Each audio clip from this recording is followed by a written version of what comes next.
जब वाराणसी में गए, जो तुलसी घाट आज के समय में है, जी। तो वहाँ के ब्राह्मणों ने बड़ा विरोध किया कि संस्कृत में नहीं लिख रहा है अवधी और इसमें हिंदी में।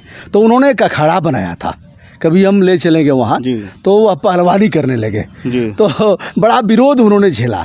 तो इस तरह का विरोध झेलते गए वह, लेकिन कैसे उन्होंने अपने आप को इस तरह से ढाला, वहाँ गए तो वहाँ की भाषा, यहाँ की भाषा, वहाँ की भाषा, और सबका समाविष्ट करते हुए उन्होंने इस महाकाव्य को लिखा। ये बड़ी अच्छी बात आप कह रहे हैं कि तुलसीदास ने महाकाव्य लिखने के लिए इस स्तर पर भी संघर्ष किया कि उन्होंने संस्कृत भाषा में जो महाकाव्य लिखा जा रहा था उन्होंने अवधी भाषा में लिखा। इसका विरोध पंडितों ने किया। काशी के पंडितों ने कहा कि राम का चरित्र लिखा जाएगा और अवधी में लिखा जाएगा, वो तो संस्कृत के लिए रिजर्व है।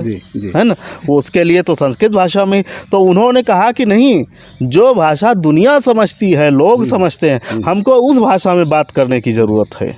ये बात आज के बौद्धिकों को समझनी चाहिए तुलसीदास से कि उस भाषा में आप बोलिए जो भाषा लोग समझते हों।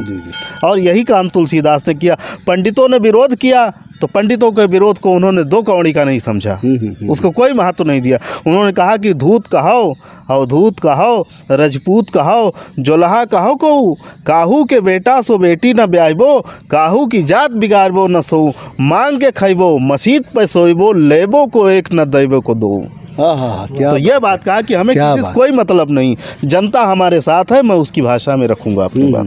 जी, बहुत बड़ी बात। सच में हम लोग रोमांचित हो गए हैं तुलसी के प्रति, अयोध्या के प्रति, भगवान राम के प्रति, अवधी भाषा के प्रति, मलिक मोहम्मद जायसी से लेकर के तमाम विद्वानों की जो रचनाएं हैं भीतर तक अपील कर रही। हमारे बतकही चैनल को सब्सक्राइब कीजिए, बेल आइकन दबाइए, और ये प्रस्तुति आपको अच्छी लगी हो तो दूर दूर तक साझा कीजिए, कमेंट कीजिए। धन्यवाद।